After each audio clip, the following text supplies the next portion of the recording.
nationalists to get out of Lebanon, and then now turning to politics. There's a big political boo-boo, and this time it's neither Vice President Kamala Harris nor former President Donald Trump. It is the state of Montana. On Friday, the state's absentee ballot system was activated, and oops, the ballot did not include the name of Vice President Kamala Harris. The last time I checked, she's running for president. According to Montana's Secretary of State, the absentee ballot system is for residents who are overseas or serving in the U.S. military. One person already voted when a second voter sounded the alarm. The state's absentee ballot system was quickly taken down and corrected. It was back online by Friday afternoon. The first voter was then notified of the ballot omission, but it's unclear whether the voter activated the option of changing his vote.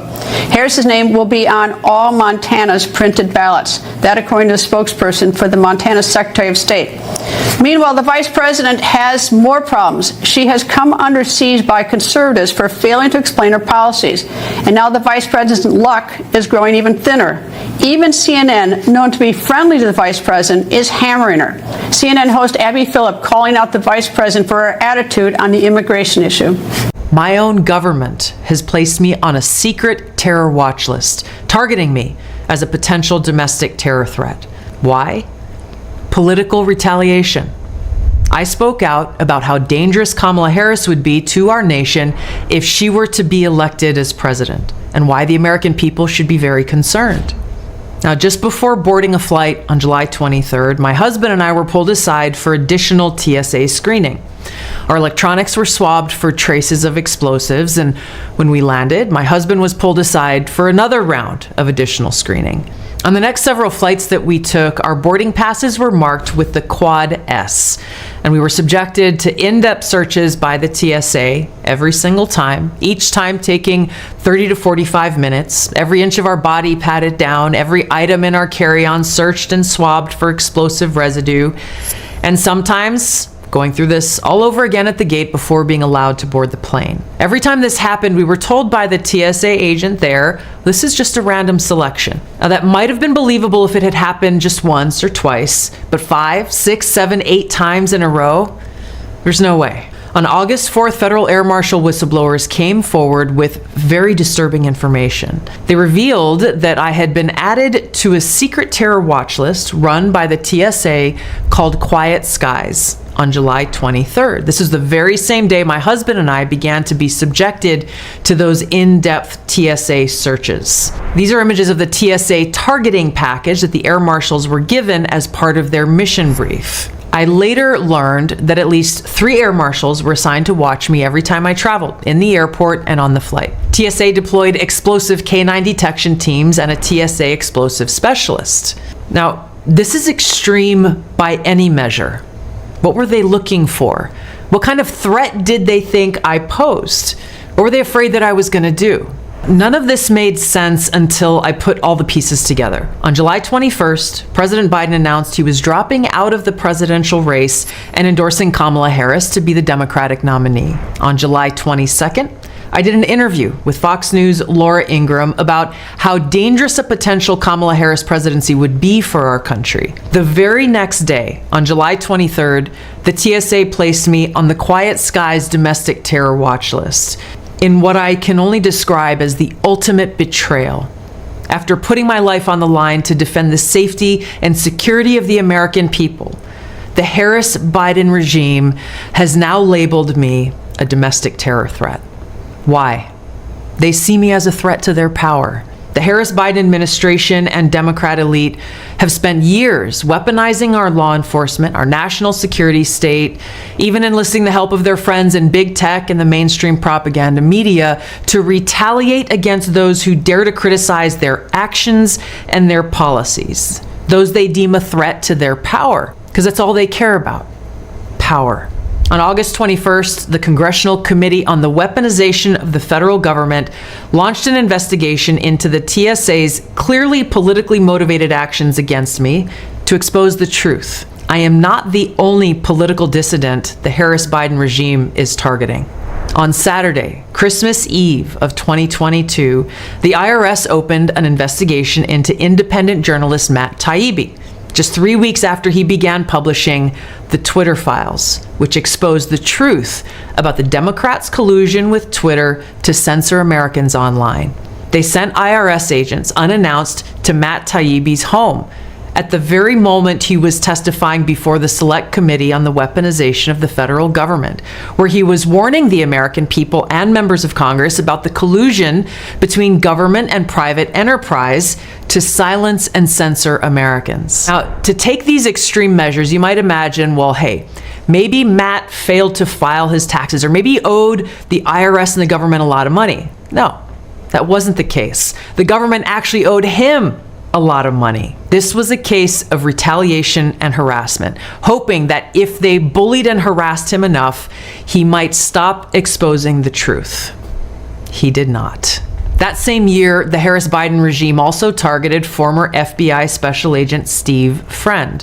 Now, Friend blew the whistle on the politicization of the FBI and the deployment of SWAT using extreme tactics to go after opponents of the Harris-Biden administration and their policies. Defying the Whistleblower Protection Act, the FBI wasted no time in retaliating against him. Now, Terry Turchie, the FBI's first head of counterterrorism and a retired agent with over 30 years of frontline service in the FBI, stood up for Steve Friend's character and integrity, along with over 30 other FBI agents.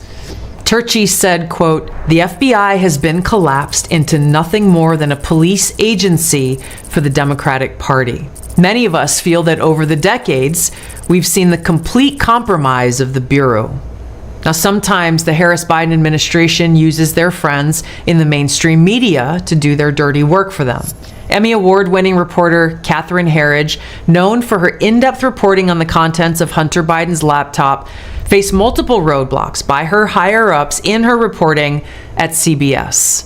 Yet she persevered. She stuck with the story. And shortly after being fired in what CBS called part of a major downsizing, CBS confiscated all of her notes, files, and reporting records in an unprecedented act that Catherine called journalistic rape. Nothing short of political retaliation that, according to Catherine, her sources were deeply afraid of. Quote, "Multiple sources said they were concerned that by working with me to expose government corruption and misconduct, they would be identified and exposed."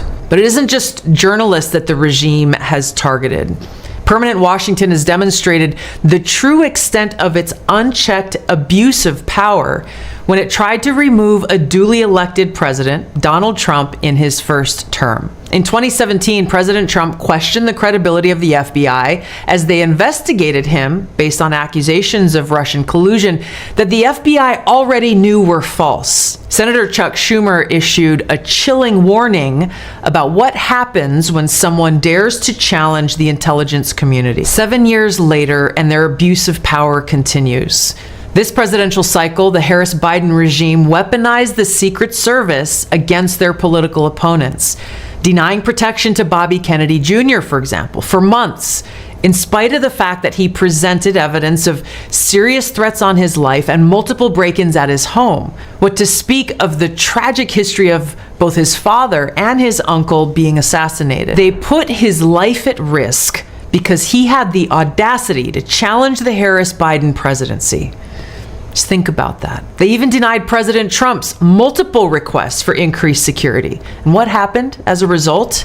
A nearly successful assassination attempt on Donald Trump's life. Days after President Trump survived this assassination attempt, still, FBI Director Christopher Wray did his best to try to undermine the surging support for Trump by intentionally sowing baseless seeds of doubt in voters' minds. The Harris-Biden administration has demonstrated time and time again that they will not hesitate to weaponize law enforcement and the justice system against political opponents. Foremost among them, the person who poses the greatest threat to their power, Donald J. Trump. They're waging this lawfare on multiple fronts, coming up with trumped-up charges in the hopes that they could throw him in a jail cell before voters have a chance to head to the polls and vote for him. Whether through the Quiet Skies secret domestic terror watch list, the Patriot Act being used to illegally surveil Americans, the IRS's targeting of conservatives, FBI SWAT teams kicking down the doors of peaceful pro-life protesters, FISA's illegal and warrantless surveillance of American citizens, and the FBI's targeting and watching quote-unquote radical traditionalist Catholics as potential threats, the list goes on and on. The bottom line is, everyday Americans are being watched and spied on by our own government. Why? Because those in power see us as a threat, and they'll do whatever they deem necessary, brazenly abusing their power to destroy us, silence us, or even throw us in jail. They want to scare us into submission, to self-censor, to think twice before we dare criticize the Democrat elite, the Harris-Biden administration, the national security military-industrial complex. I will not back down. We cannot back down. The American Center for Law and Justice is representing me as I take legal action to fight this unconstitutional retaliatory act against me and my family. We will fight to end this and all other secret terror watch lists that are being weaponized against thousands, maybe even tens of thousands of innocent Americans. No American deserves to live in fear of our own government. We must expose the truth about their abuse of power and hold them accountable. We're facing a critical election. Kamala Harris is the Democratic nominee, and she's proven she will continue to weaponize law enforcement and our national security state to go after political opponents. The propaganda media will continue to support her in her abuse of power. So those who truly believe in freedom, whether you're a Democrat, an independent, libertarian, or Republican, we must stand together now to defend our freedom and defeat Kamala Harris at the ballot box. Donald Trump has the strength, the backbone, and the willingness to take on the deep rot of corruption in our government, clean house, top to bottom, and hold those who are abusing their power accountable, wherever they may be. That's all for today. Thank you. If you want global news to keep you up to date on any new developments, please subscribe our channel and forward our content with your friends on social media and email. Thank you very much for keep supporting me. Stay safe. Be blessed. Namaste. Thank you, God bless you, and God bless America.